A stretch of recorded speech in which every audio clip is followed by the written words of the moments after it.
Livro do profeta Ageu, capítulo 2, a partir do versículo 1, fala assim a palavra do Senhor. No segundo ano do rei Dário, no 7º mês, ao 21º do mês, veio a palavra do Senhor por intermédio do profeta Ageu, dizendo: fala agora a Zorobabel, filho de Salatiel, governador de Judá, e a Josué, filho de Josadaque, o sumo sacerdote, e ao resto do povo, dizendo: quem dentre vós que tenha sobrevivido contemplou esta casa na sua primeira glória? E como a vedes agora? Não é ela como nada aos vossos olhos? Ora, pois sê forte, Zorobabel, diz o Senhor, e sê forte, Josué, filho de Josadaque, o sumo sacerdote, e tu, todo o povo da terra, sê forte, diz o Senhor dos exércitos. Segundo a palavra da aliança que fiz convosco, quando saíste do Egito, o meu espírito habita no meio de vós. Não temais, pois assim diz o Senhor dos exércitos: ainda uma vez, dentre em pouco, farei abalar o céu, a terra e o mar e a terra seca. Farei abalar todas as nações, e as coisas preciosas de todas as nações virão, e encherei de glória esta casa, diz o Senhor dos exércitos. Minha é a prata, meu é o ouro, diz o Senhor dos exércitos. A glória da última casa será maior que a primeira, diz o Senhor dos exércitos. Neste lugar darei paz, diz o Senhor dos exércitos. Podeis assentar em nome de Jesus. Aleluia. Glória ao teu nome, Senhor. Quando falamos de renovo, imaginamos tantas coisas. Vemos que quando se fala de renovo, a gente lembra da planta, né?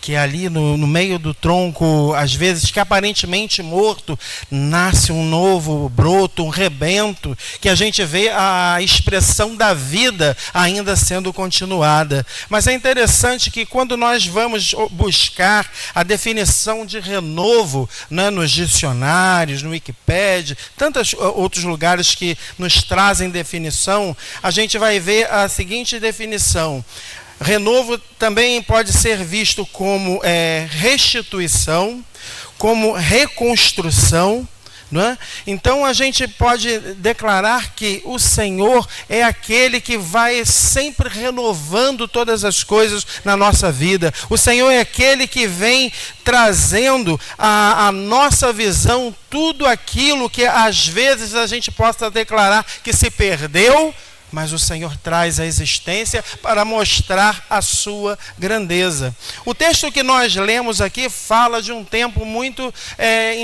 importante na vida do povo, na qual aqui fala dos primeiros remanescentes que saíram do Egito. Perdão, do Egito não, daqueles que saíram da Babilônia, que estavam cativos há 70 anos. E ali voltaram para Jerusalém e encontraram a cidade totalmente destruída. As portas estavam queimadas, o templo do Senhor havia sido destruído, havia sido saqueado, não existia mais alegria em ver tudo aquilo que estava diante do povo. E se a gente for ver os outros capítulos, nós vamos ver que o povo estava triste. Ele não tinha mais o ânimo de antigamente, que quando nós lembramos do primeiro templo, nós vamos ver um templo suntuoso, um templo que tinha glória, um templo que mostrava toda a sua riqueza. E ali aquele templo estava destruído. E voltaram essas pessoas, né, da Babilônia, e ali começaram novamente as suas vidas, tentando se reconstruir, tentando ali em meio à dor, em meio ao luto muitas vezes, em meio às dificuldades, tocar a sua vida numa condição natural. Mas diz aqui o texto que veio a palavra do Senhor, não é, ao profeta Ageu, para que pudesse trazer uma palavra de ânimo a Zorobabel, que era o governador de Judá naquele tempo, e pudesse também trazer uma palavra de ânimo àquele povo. Aquele povo estava vivendo debaixo de uma sentença que tinha vivido atrás, de estarem presos, serem cativos, de verem a sua vida ser tomada de uma forma brutal. Mas aprove ao Senhor mudar a história daquele povo. Aprove ao Senhor trazer um novo capítulo para a vida deles. Através da vida de Dário aqui, como nós lemos, o povo foi liberto. Aqui o povo teve a oportunidade de retornar, recomeçar a sua vida.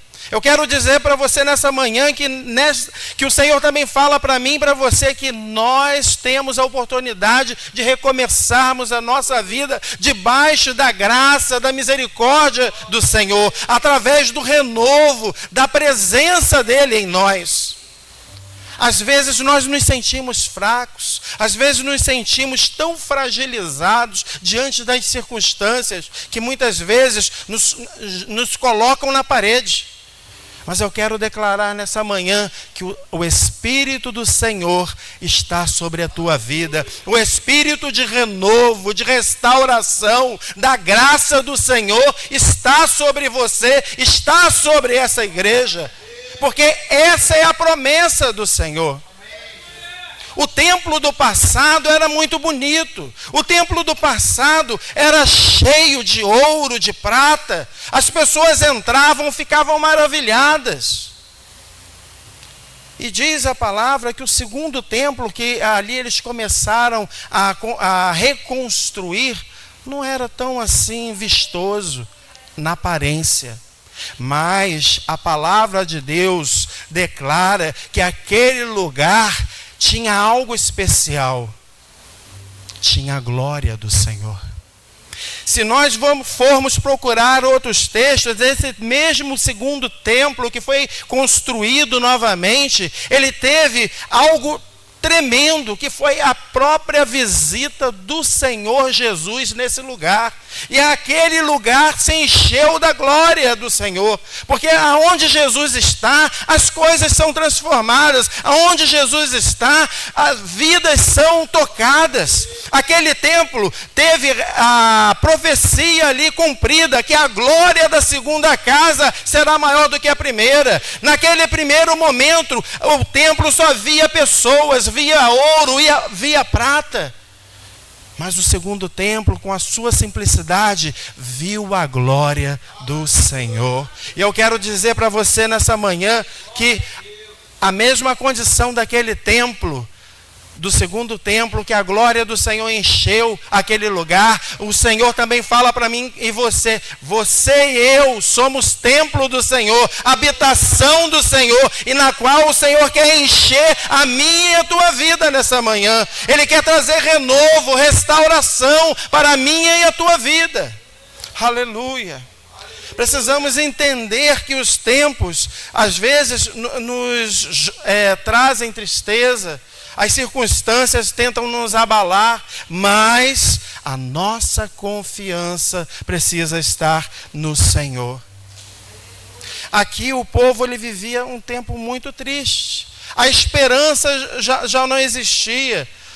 As pessoas caminhavam, faziam as coisas por fazer. E parece que nos nossos tempos também não é diferente.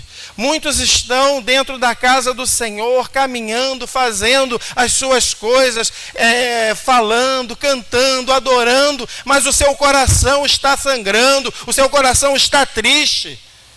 Mas nessa manhã eu quero ser um profeta de Deus na tua vida, declarando que a glória do Senhor há de encher a tua vida, que a glória do Senhor vai se manifestar diante da tua vida, e grandes coisas o Senhor há de fazer, transformações o Senhor há de trazer. A palavra fala que aonde há lamento, choro, vai haver alegria. Aonde há cinzas, o Senhor vai trazer renovação. Queridos, aquele povo, ele ficou 70 anos preso na Babilônia, aonde as suas esperanças, as suas expectativas foram tolhidas. Mas aprove ao Senhor findar aquele tempo para que a vida deste povo pudesse ser renovada na presença dele. Eu quero declarar que nessa manhã a minha e a tua vida vai estar sendo renovada nesta manhã, que nós não vamos sair daqui da mesma forma, porque o Senhor tem algo novo para mim e para você. Quando a gente olha, né, o sentido de renovo, a gente vai ver sobre a questão de uma construção. Quando você quer melhorar a sua casa, você começa a mudar as coisas. Você começa a trazer coisas que alegram o teu coração, que fazem você se sentir bem. Às vezes você quer pintar, às vezes você quer mudar um móvel de lugar, às vezes você quer ampliar. Precisamos fazer como Jabes, alargar as estacas, aumentar o templo, declarar, profetizar que vidas vão entrar neste lugar, que vidas serão transformadas para a glória do Senhor, sermos boca de Deus na terra, sermos instrumentos daquilo que o Senhor quer de fato fazer em nossas vidas. Mas às vezes nos encontramos tão cabisbaixos, nos encontramos tão fragilizados. A glória da segunda casa, ela vai ser maior do que a primeira, porque é uma promessa do Senhor. Como está escrito, assim diz o Senhor dos exércitos. Ele é fiel, Ele é justo, Ele é verdadeiro para comigo e para com você. Eu não sei qual é a tua dificuldade, qual é a necessidade do teu coração. Desde que nós iniciamos o louvor, isso foi declarado. Às vezes, a gente não sabe nem expressar aquilo que a gente está sentindo, mas o Senhor, que é poderoso e infinitamente em todas as coisas, Ele conhece, consegue interpretar até as nossas lágrimas. Ele conhece o teu coração, Ele conhece a tua vida, Ele conhece a tua necessidade. E da mesma forma que o Senhor foi com este povo, trazendo uma palavra de ânimo, uma palavra de restauração, uma palavra de vida, Ele traz para mim e para você. Renovo, restauração, ampliação, trazer à existência aquilo até que não existe, para que eu e você sejamos abençoados. Essa é a grandeza do nosso Deus. Foi falado, se a gente for mencionar tantos homens e mulheres do passado que viveram circunstâncias difíceis. Bartimeu, que era cego de nascença, ele podia muito bem ficar ali moribundo diante das circunstâncias, que naquela época uma pessoa cega não tinha grande valor. Só ficava jogado à margem das estradas, aos cantos, pedindo esmola. Mas quando ele ouviu que Jesus estava passando perto dele, ele começou a clamar, ele começou a buscar, ele começou a dizer: Filho de Davi, tem misericórdia de mim. A misericórdia do Senhor é a causa de nós não sermos consumidos. Através da misericórdia do Senhor que nós alcançamos graça e vitória. É através da graça e da misericórdia do Senhor que nós vemos esse lugar, esse templo de pé. Mas pode chegar um dia que nós possamos nem ver mais esse lugar. Mas a nossa esperança, ela não está pautada em coisas palpáveis, mas ela está depositada no altar do Senhor. Porque a glória da segunda casa é maior do que a primeira. Porque o Espírito do Senhor não habita em templos feitos por mãos humanas. O Espírito do Senhor habita em mim e em você, que é propriedade exclusiva dele. Nós somos feituras das mãos do Senhor. Diz a palavra no Salmo 139... Antes que nós tivéssemos um primeiro dia de vida, Ele já nos conhecia. Ele viu a nossa vida ser criada no ventre da nossa mãe. Ele conhece a tua vida, Ele conhece a tua necessidade. Ele sabe aonde dói dentro do teu coração. Mas Ele também sabe aquilo que vai te trazer alegria, aquilo que vai te trazer ânimo, aquilo que vai te impulsionar para um novo tempo. Ele tem uma palavra de vida e de vitória para mim e para você. Precisamos tão somente confiar, descansar. Precisamos depositar tudo no altar do Senhor. Às vezes, nós olhamos para a nossa vida, contemplamos aquilo que fazemos, aquilo que possuímos, e a gente se pega perguntando, mas, poxa, eu gostaria de ter feito isso, ter conquistado aquilo. Queridos, tudo é para a glória do Senhor. Precisamos entender que tudo que acontece em nossas vidas, tudo vem pela permissão do Senhor. Não cai um fio de cabelo se o Senhor não permitir. Não vai cair uma folha da árvore se Deus não permitir. E se você tem passado tempos difíceis, a tua posição, a minha posição é de dizer, Senhor, a minha vida está nas tuas mãos. Jó, a história vai dizer que Jó era um homem muito próspero, alguém que tinha tudo dentro das condições naturais. E bastou um único dia, um determinado momento, as notícias contrárias chegaram. Olha, chega o mensageiro para Jó e fala, olha, veio um vento do Oriente, derrubou a casa onde seus filhos estavam e todos morreram. Só sobrou eu para te contar. Chega outro mensageiro e fala, olha, a junta de bois que você tinha, olha, tudo acabou, tudo morreu. Ao ponto de chegar Jó e dizer, nu eu saí do ventre da minha mãe e nu eu voltarei. Para o pó eu voltarei. A condição mais lastimável da vida de Jó foi a própria mulher dele dizer, amaldiçoa esse teu Deus e morre. Mas o Espírito do Senhor estava sobre a vida de Jó e ele respondeu,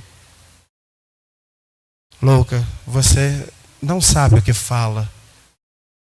Deus deu, Deus tomou, louvado seja o Senhor. Precisamos entender que tudo está debaixo do controle e das mãos do Senhor.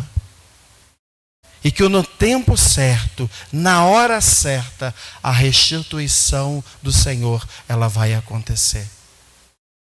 Porque quando eu e você nos colocamos na dependência dele, a nossa oração move o coração de Deus. A nossa oração move as mãos do Eterno de maneira tal que Ele desbarata exércitos, Ele joga por terra as armas forjadas do inferno para que eu e você sejamos vencedores.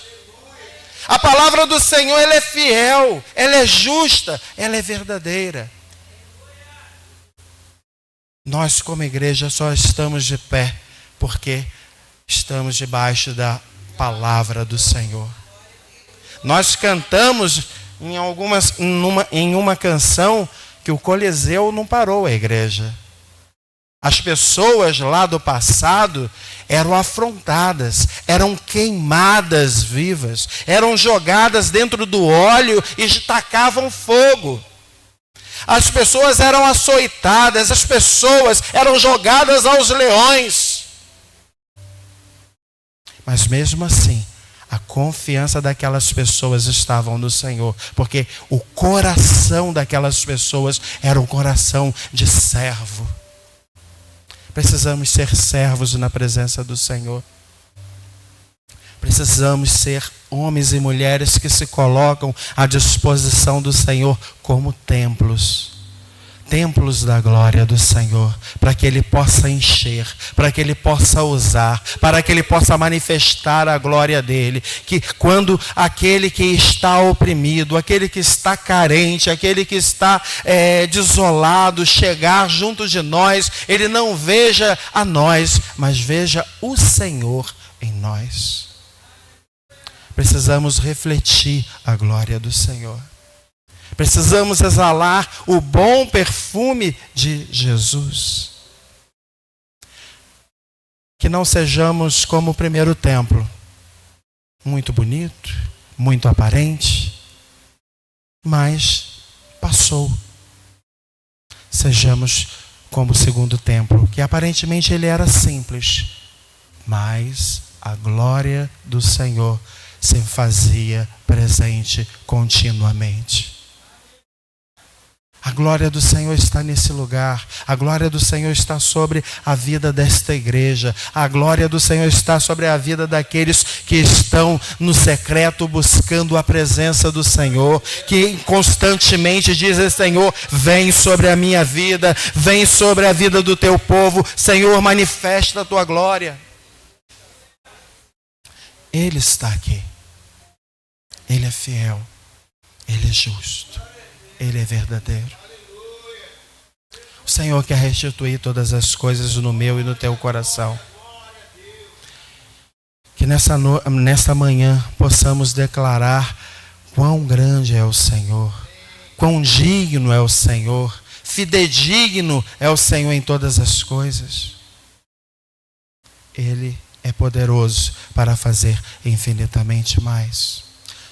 Quero convidar você nessa manhã a fechar os seus olhos e com a sua mente elevar o seu coração ao trono do Todo-Poderoso e se derramar de todo o teu coração dizendo: Senhor, faz segundo a tua vontade, faz segundo o teu querer. Move na minha vida, move na minha família, move na minha igreja. Porque com certeza o Senhor está atento a ouvir o clamor que se faz nesse lugar. O Senhor está atento para o clamor que é feito por mim, por você. Que possamos dizer: Senhor, vem ao nosso encontro. Como cantamos o primeiro cântico: eu te buscarei de todo o meu coração. E a palavra nos declara: buscai ao Senhor enquanto se pode achar. Porque vai chegar um tempo, queridos, que não vamos ter mais o templo, não vamos ter mais a Bíblia. A palavra precisa estar inculcada, guardada dentro do meu e do teu coração. Precisamos ter a certeza que quando nada mais disso existir, existe a palavra que está gravada no nosso coração.